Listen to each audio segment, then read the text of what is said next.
Hi, everyone. Welcome to the Friday virtual office hours with Commissioner Happy Wilson. Friday! How are you doing? I'm really good. It feels good to get to Friday this week. It's been an exciting week. How are you doing? I'm doing great. I've been really enjoying meeting all these constituents who have been calling and emailing, and I just wanted to say hello and thank you so much for all of your support from the community. Yes, I know. If you've tuned in before, you've heard me say it before, but I'm gonna keep saying it. I love the residents of Orange County, the residents of District One. They are plugged in. They are interested in helping each other and reaching out to us, and I think it's such an important part of getting what we need to get done. And I feel very grateful for that. Mm-hmm. And it's Mm-hmm. been an exciting week. So I know we're going to try to hit on some of the highlights and hopefully just give a little bit of a breakdown. And yeah, it's been good. So before we get started, my name is Lee Perry. I always forget to introduce myself. If you have any questions, please drop them in the comments and also feel free to email district1 at ocfl.net if you have any questions. Let's get started with talking about the inauguration. Did you Oh, watch? I did. Okay, so let me say this. I had it on record because I had meetings that whole day, but it was it felt like real time for me anyway, and it was so exciting to watch the. I felt like the way that they were able to invite us in through the TV was as close as you could get to being there, which I thought was really sort of the creativity of whoever coordinated the inauguration, and the way that they had them all laid out as to commemorate and to memorialize the people that we've lost to COVID-19. I thought it was really thoughtful and well done. And can we just talk about the poet laureate for just a second, please? Yes, Amanda. Oh my gosh. I just completely, my heart was out of my chest. I just took my breath away. I loved hearing her. And then hearing that she has an auditory processing disorder and speech impediment. And you look at the type of growth and development that we can all have with the right teachers and the right fostering and support. Her mother is an English teacher.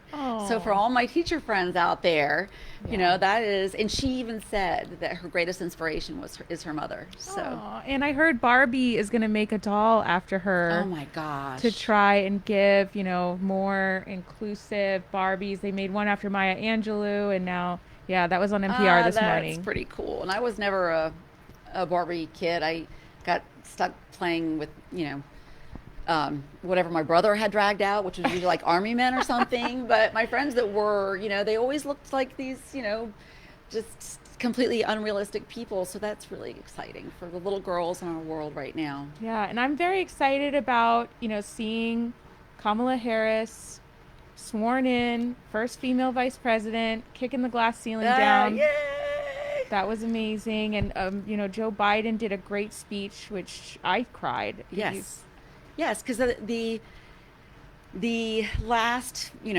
few, well, I mean, we can say years, we can say months, but the very least weeks leading up to this have brought so much, fear and anxiety.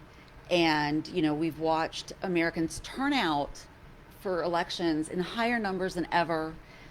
We had people in the previous administration who solidified that it was a safe and secure election. We had courts all over the country review and confirm that it was a secure election. And yet we still got down to this horrific insurrection in our capital. So, really, I think for those of us who understand the fragility of our democracy, it felt very, I was worrisome, and I think we all will have to take responsibility for everything every day moving forward. But I feel a great sense of gratitude and relief that the transfer of power is complete and was done safely. And yeah, it's a new day. Well, I know last night Joe Biden came out with their official 100-day COVID-19 plan, which is great. And I know that in the county we have updates too to share about COVID-19. Maybe you wanted to talk a little bit about that. Yeah, so I think this is still really a confusing issue because, I mean, clearly COVID-19 wasn't something that um, the scale of this pandemic wasn't something that our emergency services people locally and on the state and federal level had ever dealt with before in this type of scale. So really what's happened is that the states were sort of left to their own devices, and then depending on the state, the governor either punted to counties and municipalities, local governments, or gave some kind of an outline. Which, in Florida, we are the state has Department of Health. We do, as a county, partner with the Florida Department of Health, and have for the last year almost, to run the testing sites and some of the other emergency services. Going forward, what we're hoping to really see, based on some of the information that's coming out of the new administration, is a really ramped up, broad scale federal response. So, something that we will have hopefully a more reliable supply chain, where you don't have American counties fighting other American counties for supplies, and states fighting other states for supplies, because really that is an important part of our federal emergency management structure. Those structures are put into place so that if we ever do have a national emergency, we can get some guidance and we can get some structure in disseminating resources. And clearly, the vaccine is going to be the way that we get out of this. So I'll be excited to see, once that supply line gets ramped up, watching some of those plans go into effect. Just to give a little bit of information about Orange County, because things in Orange County are still absolutely the Orange County staff working really hard to make sure that we're still taking care of Orange County residents. So we still have our testing site at Barnett Park. It's open every single day. The vaccine, if you want to go on to the Orange County website, orangecountyflorida.net, you can sign up to get the application or the registration, pre-registration for the vaccine. And when the portal opens, that's what you'll utilize to make your appointment. And they did a very good job of in an orderly fashion, making sure people were getting appointments that were available, and then moving people through those appointments in a way that wasn't taking up an entire day, or causing them to have to sleep outside at night. But the supply isn't there for it to stay open and taking appointments at all times. So we're looking forward to getting that next supply in. But if you go to the website, you can get yourself pre-registered, and you can also, there's actually a way to, if you text to 888-777 OCFL COVID, you can get on a text blast from the county. And what that will do is then let you know when there are any updates, whether it's changes in days and times of testing administration or updates about vaccination availability. So, and I know that one of the things they looked at was how to make sure that if there were cancellations for the vaccines, how are we backfilling those appointments to make sure that we're getting as many people in and out as possible. So they're really working out some of the finer points of the logistics. I appreciate everyone being as patient as they've been. There has been, I think, a lot of frustration with the volume when they first open up the portal, and I understand that is just a matter of the demand, and I appreciate that people are really conscientious and want to be vaccinated. So stay tuned. Log into that Orange County website, get the updates via text so that you know when the portal opens again. And then if you need us to walk you through those steps or stages, please just reach out to the office or email us. We're learning a lot of things every day. So sometimes when we get a question from somewhere, it allows us to take a deeper dive and to learn how that process works also. And then we can continue to help other people, because you're usually not the only one with that question. We actually had a few this week that reached out just to say, hey, the process was smooth, had a really good experience. I'm already seeing where the emails are coming in, where less and less problems are happening and more successes are coming into fruition. Which is, what the hope is. I mean, I think that anytime any new procedure is rolled out, there's always going to be places where you can improve. But I know that the staff in our emergency services, our fire departments, our paramedics, our first responders across the board, all of our medical professionals, people have been working tirelessly day and night. And then on the financial side of it, I know that we've talked before about how much CARES money has come in and been distributed out into our community. We continue to offer an eviction diversion program it's a voluntary eviction diversion program for Orange County residents. You can also get all sorts of information about that on the website. And the second that we get more CARES funds in that we are able to put back out into the community, those structures are put into place so that we will be able to do it really, I think, very effectively, because we know right now it's very time sensitive. There's a lot of people whose businesses are, just barely hanging on, or they personally have really been affected financially. So we are absolutely going to make sure to get that CARES funding back out as quickly as we get it in. Well, before we get into weekly updates, maybe you can talk a little bit about Vision 2050. We had that community meeting, and you got a briefing this week, so maybe you can talk a little bit about that. Okay, so my goal, not just for today's um, office hours, but going forward, is to try to stay away from acronyms, because I realized when I attended some of these meetings this week that even as somebody who has advanced degrees and has experience in some of these fields, that I still get so overwhelmed with the acronyms that I make myself little notes and then write under them cheat sheets. So I'm going to try really hard to stay away from that. Vision 2050 is the ongoing process of updating Orange County's comprehensive plan. Mm-hmm. You will hear it called a comp plan. The current plan was really devised and then updated so long ago, and then the updates happen whenever they realize that there's something that's not working. So they really needed to do something looking into the future to 2050 that included and incorporated all of the diverse changes and needs of Orange County. So that being said, we are still really encouraging you all as residents to get involved. Right now, we are in the development stage, or I should say, the development and public outreach phase of the next comprehensive plan, which is Vision 2050.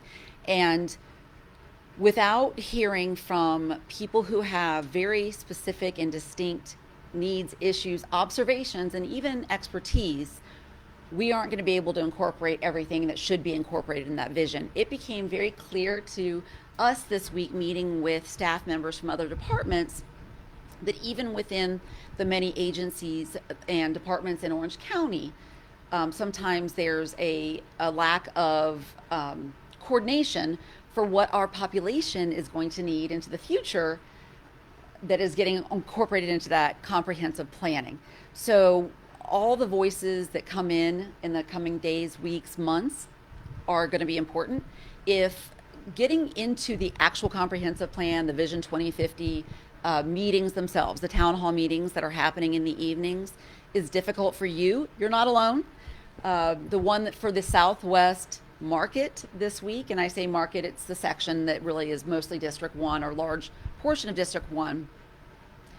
The meeting happened this week, and after having reminded everyone I could find and talk to attend and to speak up, I wasn't able to log in. So really frustrated, hour-long attempt, and I kept getting error messages, and I'm texting furiously, Lee, I can't get in, and she's like in and trying to get me in. And so I did get the entire presentation, and we did have an opportunity to speak with staff about some of the thoughts we had after speaking with constituents. So the dialogue will continue. It wasn't an all or nothing meeting.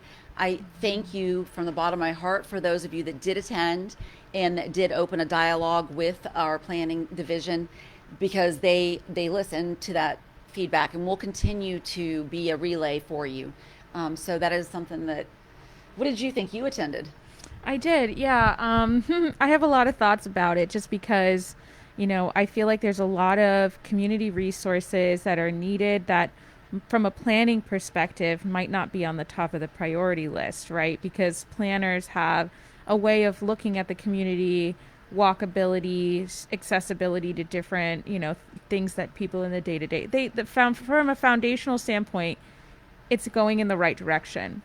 But after other meetings that we had today where we saw so much need, we're like, are these departments connecting and talking to each other? Right. And it sounds like you're going to have an opportunity to bring those different departments together to have a conversation to make Right. sure that there's representation for more homeless shelters, for more transitional housing, XYZ. Training, education, Mm-hmm. economic opportunity. I thought it was really interesting when we looked at some of the early comprehensive plan on paper, that it really included what was supposed to be some innovation centers Mm-hmm. out in the farthest reaches of West Orange County. Mm-hmm. And slowly but surely, those have been transitioned to really primarily housing. Mm-hmm. And so losing the focus of what was even written into a comprehensive plan that seemed like really, good planning for the people in West Orange County, and seeing the Mm-hmm. erosion of that gives us an indication of what we need to make sure happens for the next one.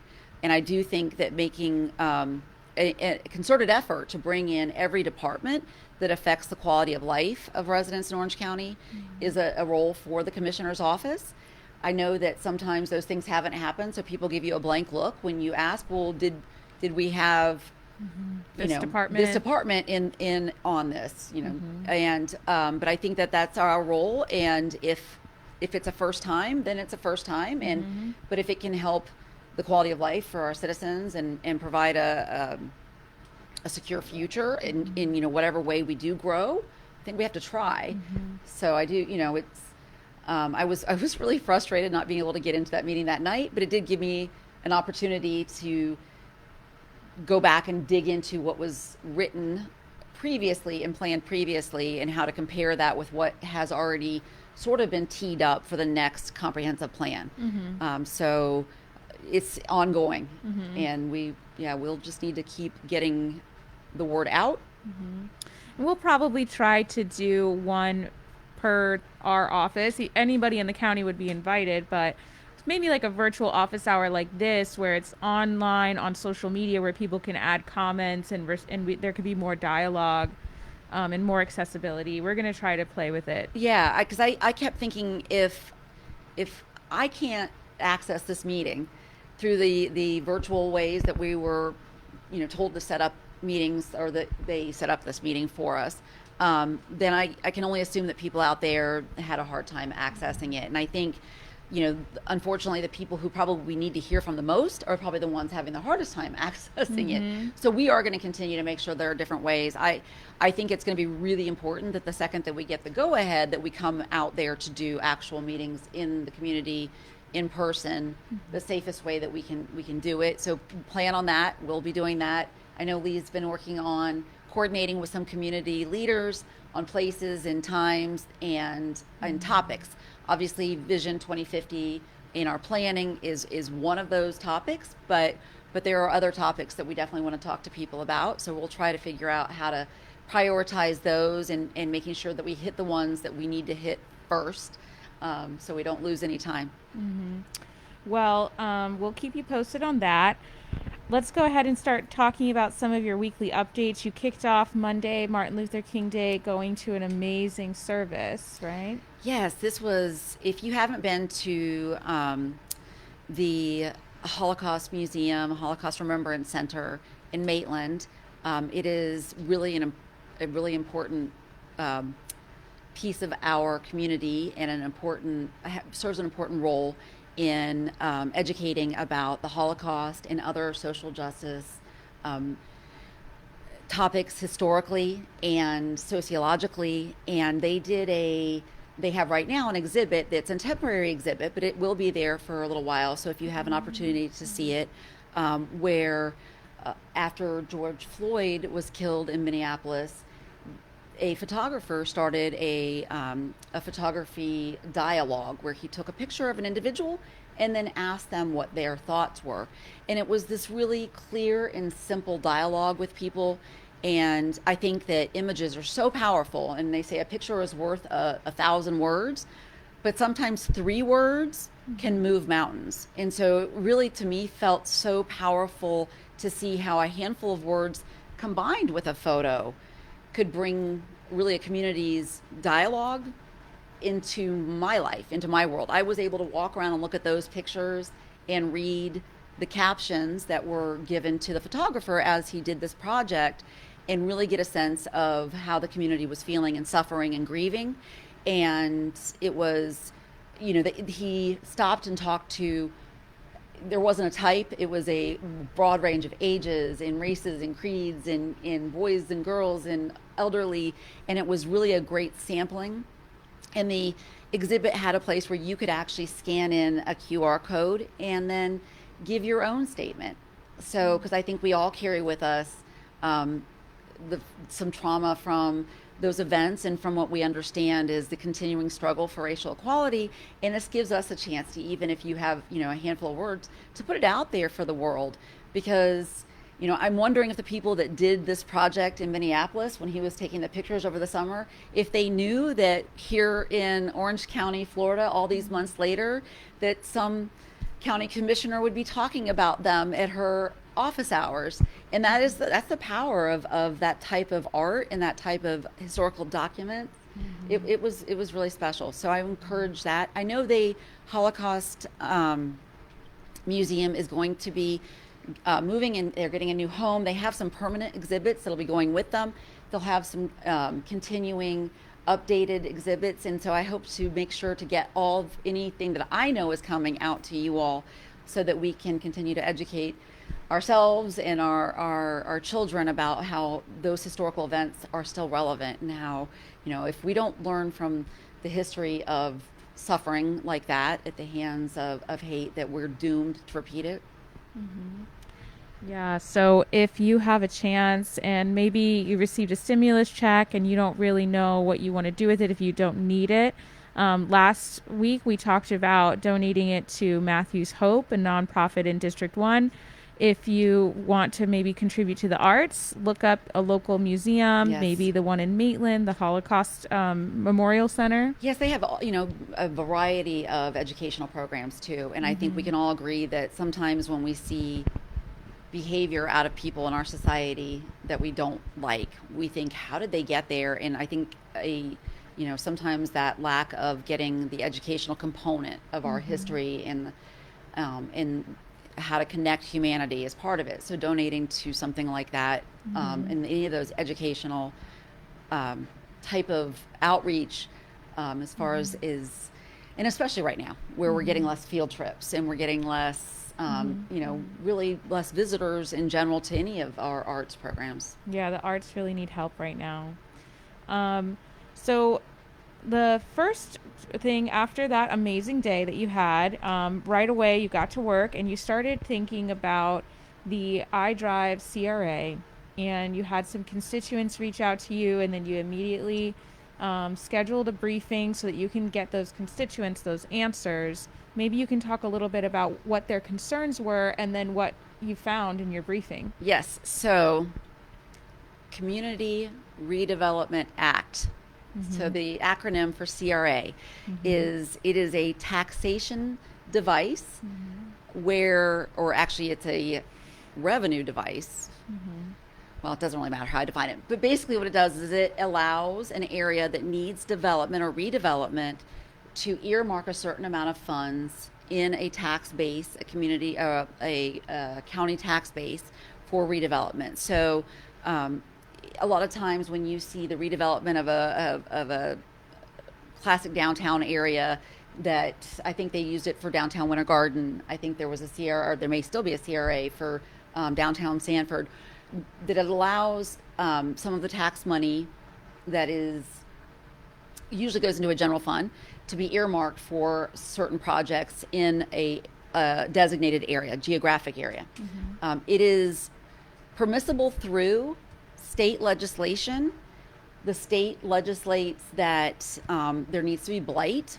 Blight is this idea where, I think Something wrong. there's something, yes, there is something that needs to be addressed and either updated, or that, there's somehow the value of that certain area is being impaired by something that can be fixed with additional funds that are focused on that area. So the International Drive area has a historic one of those CRAs. I'm saying that no acronyms. I'm right back to acronyms. One of those specialized community redevelopment um, funding channels, and they have an end date. They expire.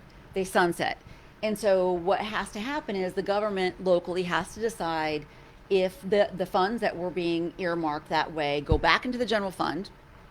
And then, the general fund, of course, is where we divide out budget for all of the services and all of the departments in Orange County. Or do they re-up it with new renewed goals and with some, maybe some things that had come up that were not addressed within the first drafts of the CRA, of that plan. So the initial plan for that iDrive corridor, all of the money was earmarked towards transportation initiatives. And for those of you that follow county government, I'm sure you remember some of them were controversial. There was a vote passed last year to enter into an agreement to build a road in conjunction with Universal Studios. There are oftentimes things that I think communities that are not within one of those taxing districts feel very left out, and understandably, they are their tax money, their property taxes go into a general fund, and then it gets earmarked for something specifically to a certain area, and they deserve to know why, and is that the smartest way to use our tax dollars. So what's going to happen in the next month or two is that we're going to get enough information to make a decision about whether or not it's a good decision for our taxpayers, for our citizens, our residents.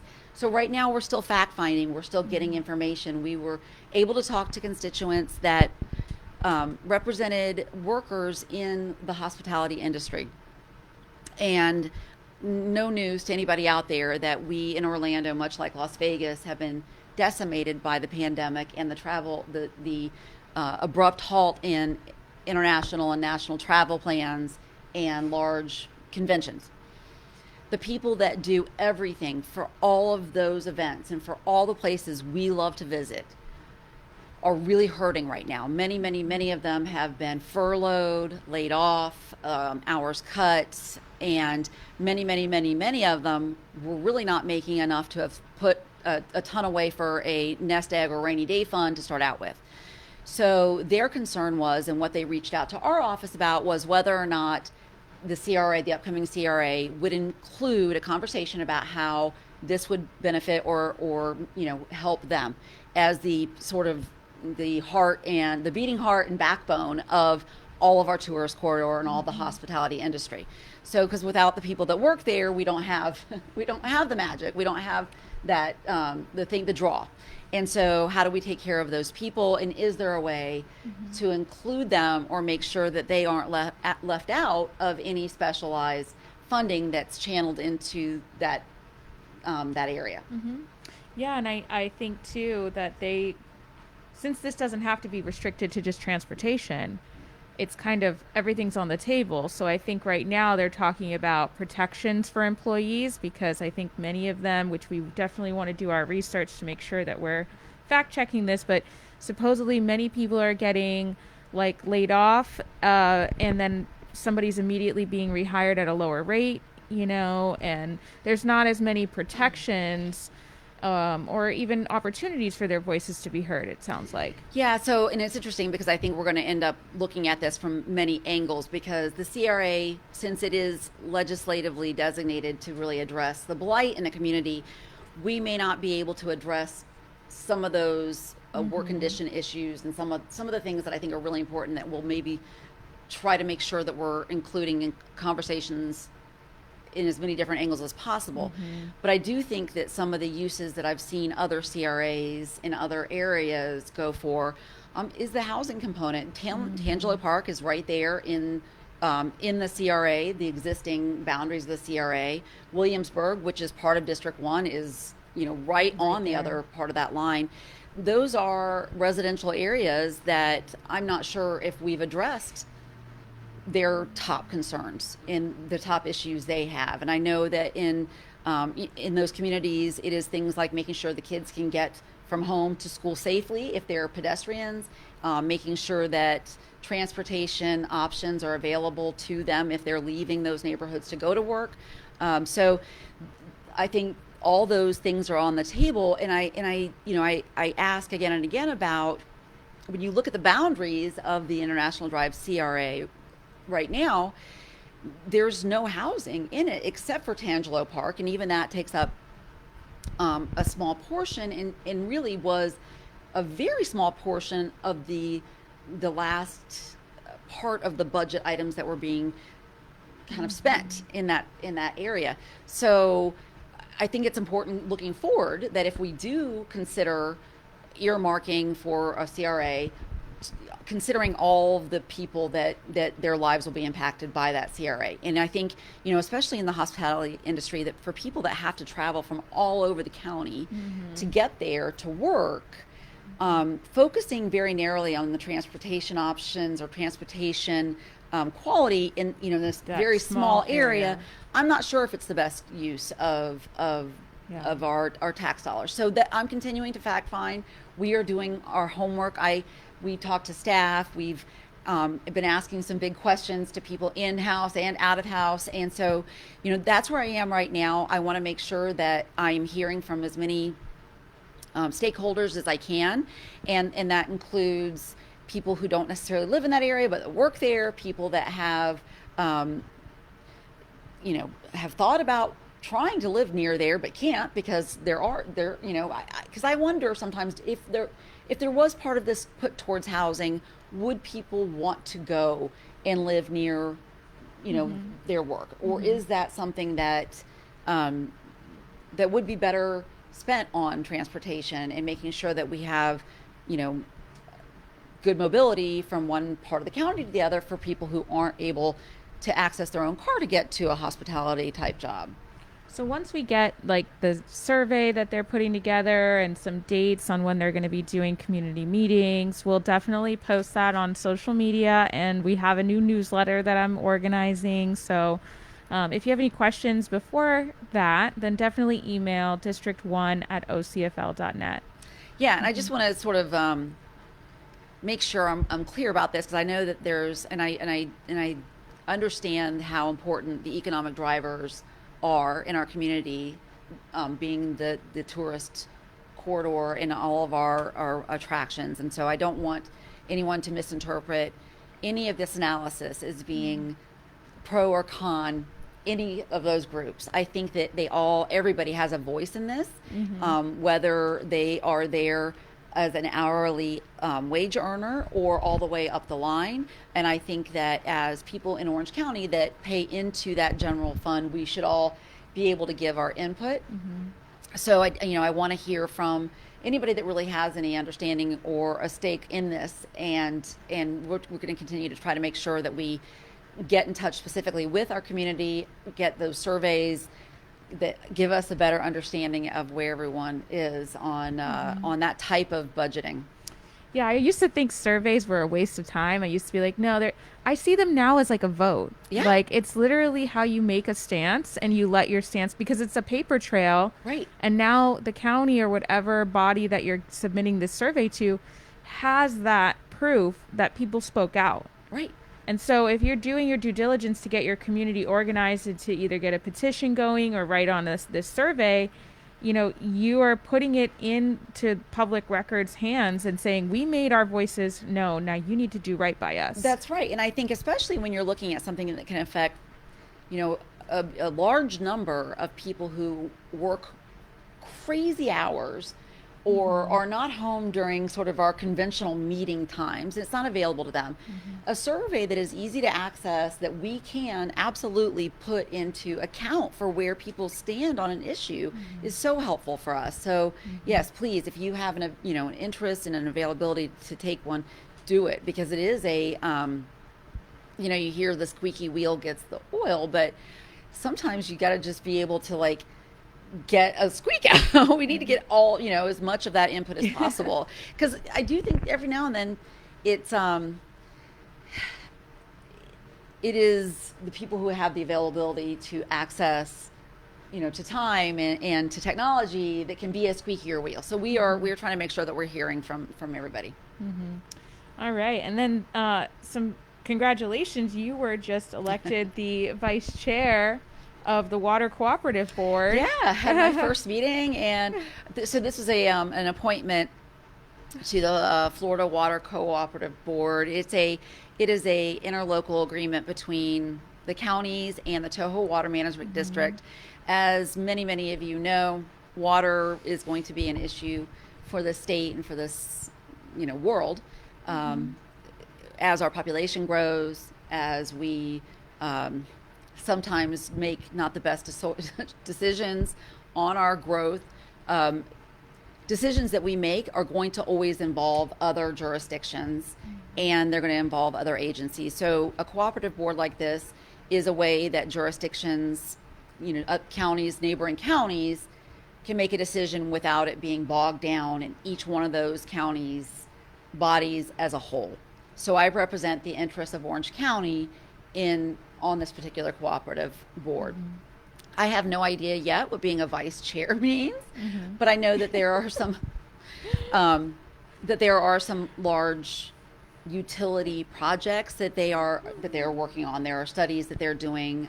There is a reverse osmosis project that they've begun investing in, and as I learn about all of those things, I will bring them right back to you.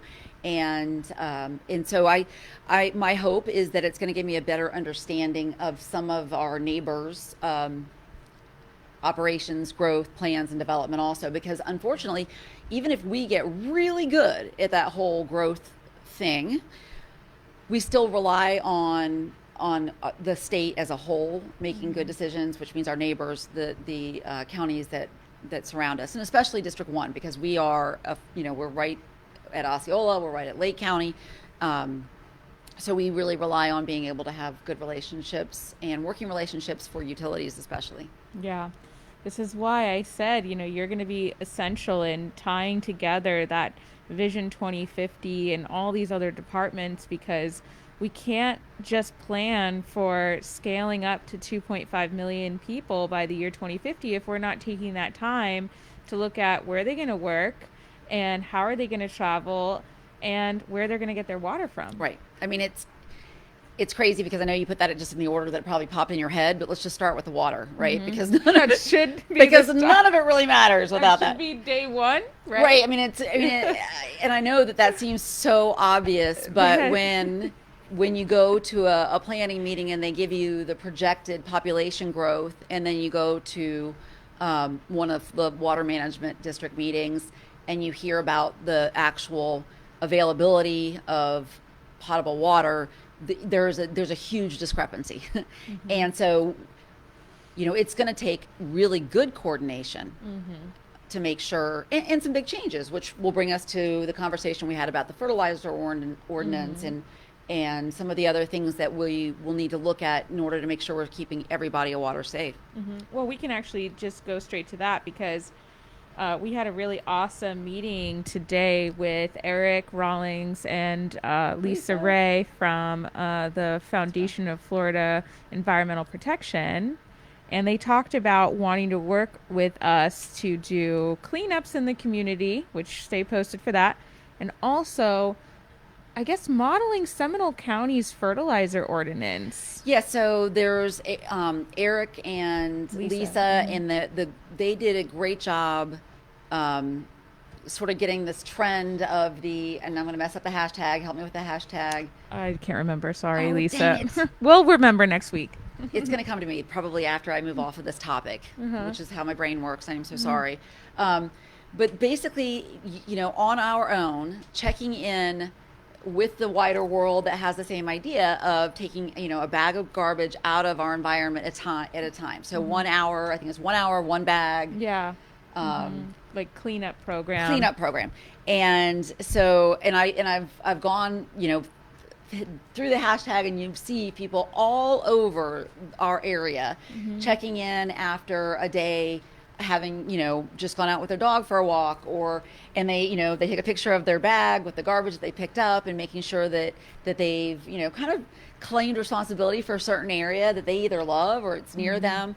So we talked about trying to incorporate some of our young people out in West Orange County and doing maybe a little friendly competition between school clubs, and with the hashtag one bag. Oh my gosh. One bag, one. We'll remember. Well, We'll drop I it. promise it's going to go in the comments. I feel We really just heard it bad. like 2 hours ago, Eric's going but to kill us. well, and then as we were talking to them about that awesome program, we started talking about Eric's and Lisa's work on trying to get a report on fertilizers, which we haven't had a briefing yet, but we We already definitely, heard back though, so that's great. yeah, I we mean, the second we definitely, reached out about it, we definitely have a problem for those of you who may not know, because don't environmentally shame anybody. A lot of people are at different stages in their no, lives yeah, where they might not even know that there is a huge problem with the amounts of fertilizers that are going into our water, and also human poop from our septic tanks and things like that. So it's on the elected officials to take a look at that and look at our future plan and say, we need to make changes now to get ahead of the environmental problems that we have. yeah. I mean, I think when we talk about how much water we have left in the projected growth that we have coming in, one of the things that comes into play is that the water that we do have and the integrity of that water is literally going to be a life-saving activity. That our preservation and protection of that water could be the difference between life and death in the future. So when it's not dramatic, when you think about that growth and how many humans are going to try to consume, and where we're going to go from here. On top of that, we know that as the one of the great tourist destinations in the world, people come for our crystal clear waters, and they come to see, for boating and to see, this time of year I've seen so many pictures of people at the springs looking for manatees. And, when I think about the way that some of those bodies of water looked when I was a little girl and how they look now and the difference in them, I think if you just moved to Florida, some of them you look at and you're like, yeah, that's pretty. If you'd seen the difference in quality of water from the time that I was a child till now, it's devastating. And that only means that if I can see that with my eyes, that every ecosystem that relies on it, that every downriver opportunity we have for anything, for use, enjoyment, consumption, and just keeping our little critters alive, all gets affected. Well, some of the things that we can do to make sure that we keep our water clean, some of them look really big and scary. Some of them really aren't, because they are things like stop planting stuff that wasn't ever supposed to be in Florida. And there are lots of beautiful things that do grow pretty well without a ton of water, without having to require, every month some expensive service coming out and spraying all over the place. So when, looking at ways that we can try to protect our bodies of water in District 1 and all over the county, you don't have to look far. Seminole County has a very good fertilizer ordinance, or, we can call it a runoff ordinance or whatever, because I think ultimately we're looking at making sure that we're not letting things seep into our waterways. And oh, bird. Did you see that? Oh, there's a birdie in here? Oh, Right on the glass. Sorry about trying that. to break in. I think we have a visitor. That's pretty cool. They're Okay. like, thank you for planting Florida natives and Oh my keeping gosh, the I just got some fertilizer out. affirmation from our bird Yay. friends. That was pretty cool. Thank you. That was, yes, you two are a constituent. Yes. So we were able to speak with Eric and Lisa today about the work that they put forth. Eric, I know, worked tirelessly on getting the fertilizer ordinance that is being used by Orange County right now implemented, in the idea that there would be continued studies. We would see what was working for other jurisdictions and get some research and some data, and then we can make some good data-driven decisions about how to go forward. So that was sort of the conversation we had about the fertilizer ordinance. Really awesome updates will be coming on that. We have 2 more things before we take questions, so feel free to drop the questions in the chat. You have some of the most active constituents in Horizon West. Yeah, they're smart, and they're involved, and they are. So today we got a good briefing, a full download, which I feel like we need another one because it was a lot. And so you learned kind of the history of that plan and what it was set out to be, and then kind of how some certain variances came to be, and how some people might feel like some changes that they didn't anticipate Yeah. came into fruition. So it is, you know, it's really hard for a lot of us, and I mean for you all as people who have that moved maybe to that area within the last few years, or someone like me who's just trying to educate myself on the history of the decision making that went into planning that area. It's hard for us to wrap our brains around. I think the long range changes that happened and some of the decisions that were made, and now, Mm-hmm. unfortunately, some of the things that veered away from those decisions. And I think the big question is going to be how we get back on track and making sure that the people who did move to Horizon West for a particular lifestyle and for a quality of life, that they're still there and that we protect. I think the promises that were made, to you all and to our environment as a whole. So largely that area that goes along the Lake County border on Mm-hmm. the District 1 side of Orange County, heading down towards Disney. If you come from Lake Apopka and you start heading down, that it was, mostly orange groves. If you ever drove through there 30 years ago, there were, mostly orange groves, and there was, a little bit of residential in the Winter Garden area, a little bit Mm-hmm. of Oakland, but that was pretty much it till you got to Osceola County. And what happened was there were some large freezes in the 80s. Mm-hmm. The landowners there started to look for a way to get out from underneath what were, failing farms. And because Disney was already there and growing, and there were resorts that were growing around that area, the landowners looked towards how they would be able to develop that area of Orange County as sort of a new urban residential um, villages. Really, Mm-hmm. they are villages. They're called villages. Mm-hmm. So the presentation we got was fascinating. They talked about the sort of the quadrants that were originally designated in Horizon West and what their intended purposes were and Mm-hmm. what the ideal goals were as far as being able to accommodate people that moved into those villages without them having to commute long distances for school, with them being able to go to a marketplace right at the center of their village. So I think when you look at the original plans, for me, it was a little alarming to think that that's where they were putting that in, understanding that there are rural that there are rural enclaves in between that area and downtown Orlando.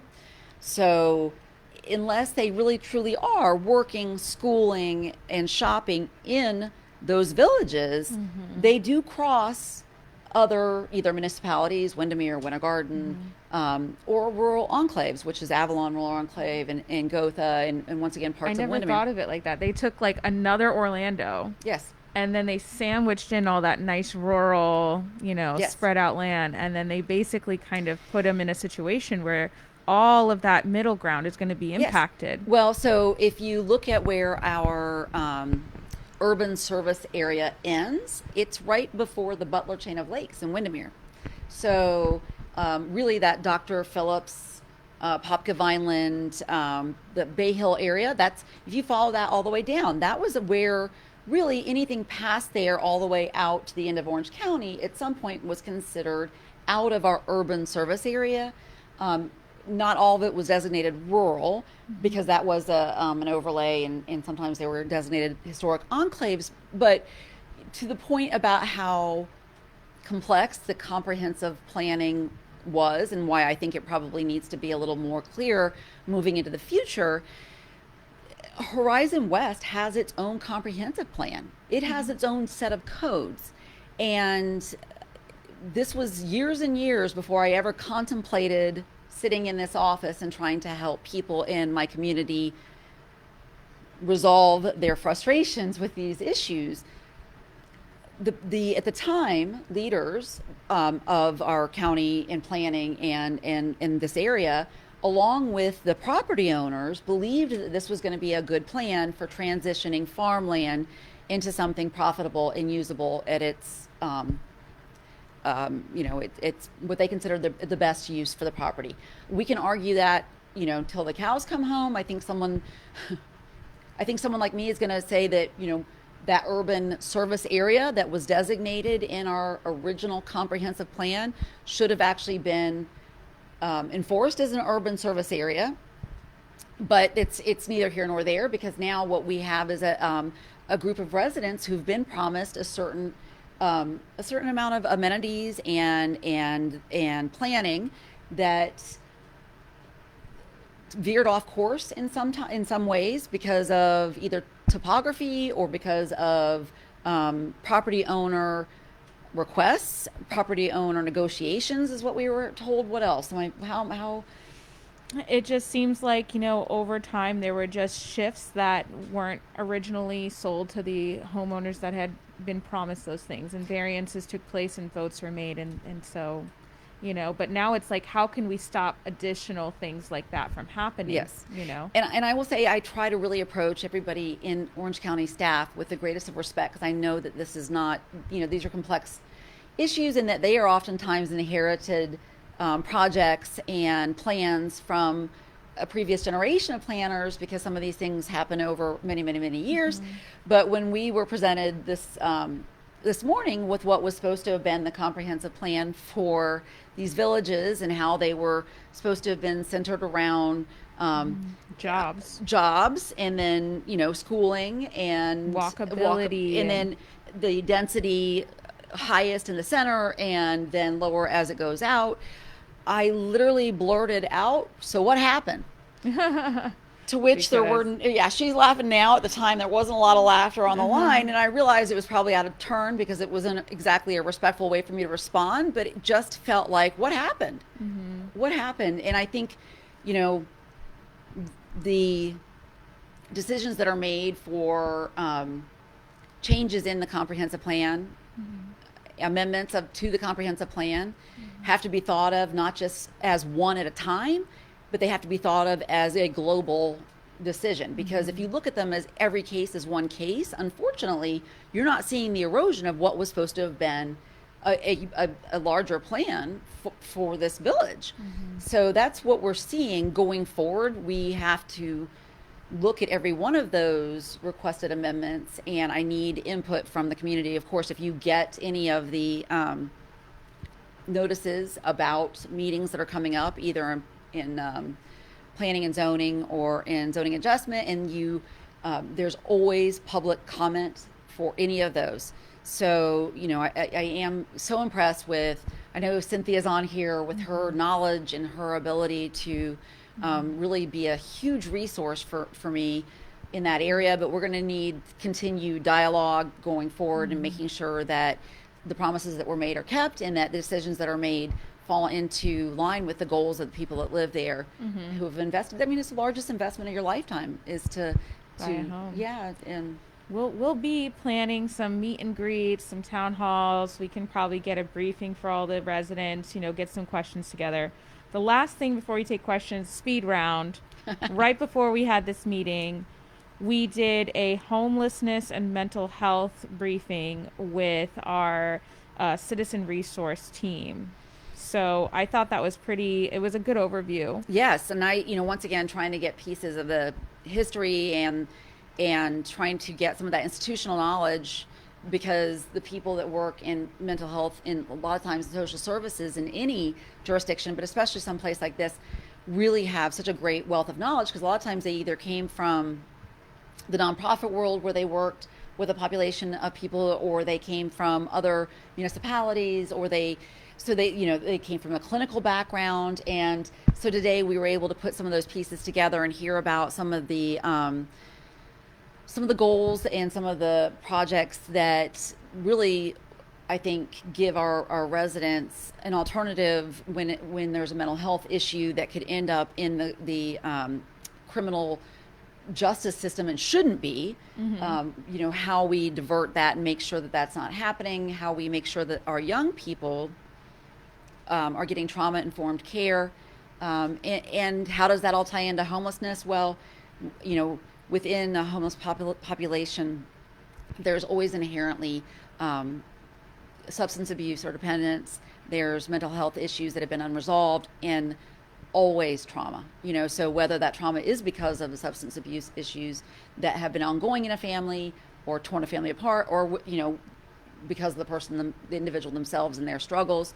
So there's, you look at a treatment approach that is multi-tiered. To give someone a shower and a roof over their heads, and we talked about this a little bit last week, isn't enough to keep them homed. It has to be comprehensive. There has to be the treatment component for that trauma-informed care for families, because we really want families together. We want them in something that feels secure and stable. Um, Mm-hmm. and there just is a big need in District 1 for Mm-hmm. additional services. And I'm So, just glad to hear that they're not going to just keep spending money of sending police out to these, different scenarios on the streets and then just arresting. Now there's another layer of training that's happening with our Orange County Police Department to make sure that they know that there's other resources to bring people who might be homeless or right, addicted to some substance. clinical specialists that can be Mm-hmm. there when there's some mental health issue. I think about how, that central receiving facility, it was kind of mind blowing to me, this idea that other counties weren't doing this, where there was literally a place that kind of is a hub for that type of intervention and interaction, and getting people the resources they need if they come in through by crisis means. Mm-hmm. When I first came out of college, I worked actually in drug and alcohol treatment, for a little while, and it was always very frustrating at that time, watching people get sent right back out with the exact problems they came in after a 24-hour hold, Yeah. without any long-term treatment plans or goals that Mm-hmm. could prevent them from ending up in that situation again, or even worse, like a lot of times they would end up in really dangerous situations. And Mm-hmm. so, I think hearing about the um, getting those treatment people together and getting all of the resources on board at a receiving center, and then having the resources on hand for when we try to get things for other nonprofits or other community groups, making sure that we link all those available resources. And I think going into the next year and looking at budget and looking at what's going to happen with funding for different things, we just have to be really cognizant of they're going to have this decreased, I think, probably revenue, tax revenue, and probably an increase in our needs for mental health treatment and Mm-hmm. those type of wraparound services. So we're just going to need to make sure that we're fighting for whatever is available at the federal level and making sure we get it here, and fighting for whatever is available at the state level and making sure it comes here, Mm-hmm. and fighting for when we see any way to overlap any of those services to better Mm-hmm. meet the needs of our residents, so that it's not just a temporary fix or a band-aid. Mm-hmm. And I think we could do I think a whole town hall on this, and we probably should at some point, because I think that also we talk about our transportation needs, because District 1 can feel like a world away from some of our resources. Yeah, and there's a lot of people dying of overdoses right now. It's being almost symbiotically spoken of the drastic deaths that are happening of COVID-19, and it's really, really sad, and it needs to be addressed. But we will keep you posted on more updates and share things on the website and in the chat. Let's go ahead and spend the last 2 to 5 minutes just answering any questions if they've come in. We have one question from Dave Waring. He says, "Hello, Nicole, and thank you for continuing to work hard for us. I have a question if you're taking them, but I don't have time, so I'll return tomorrow.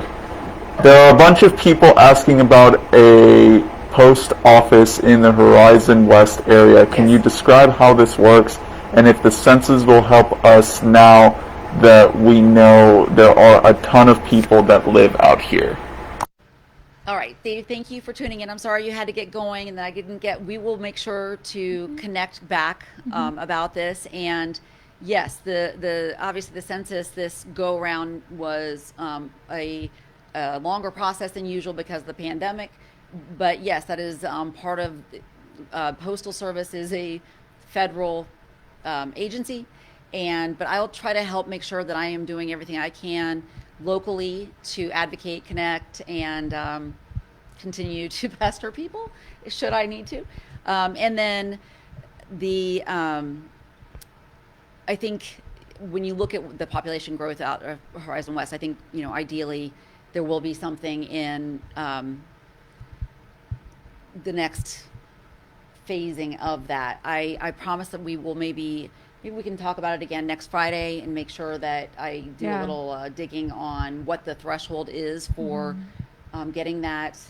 I know you got a library coming out there. I want to do a whole town hall for just Yeah. Horizons West because I Yeah. feel like they really need it. They don't have a post office nor a fire department Well, yet. they're fire. They have a temporary fire, and there are plans for. Yeah, yeah.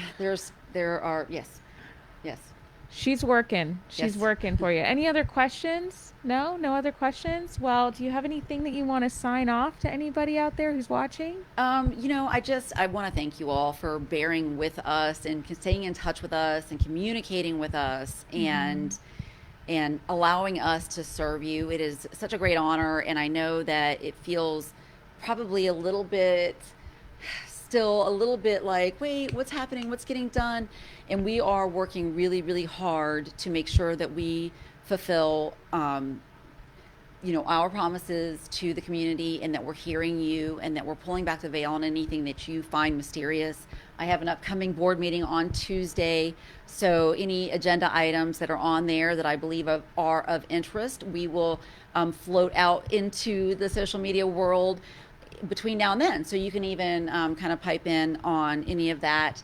And then, just stay tuned, stay plugged in, and thank you so much for your support and for ongoing communication with us. Yeah, it's been great. People have sent us questions in advance for these meetings. So you can email Yes. District 1, not ONE, it's District the number 1 We're number one. at ocfl.net. And just thank you so much for joining Yeah, us. have a wonderful, wonderful weekend. Take care.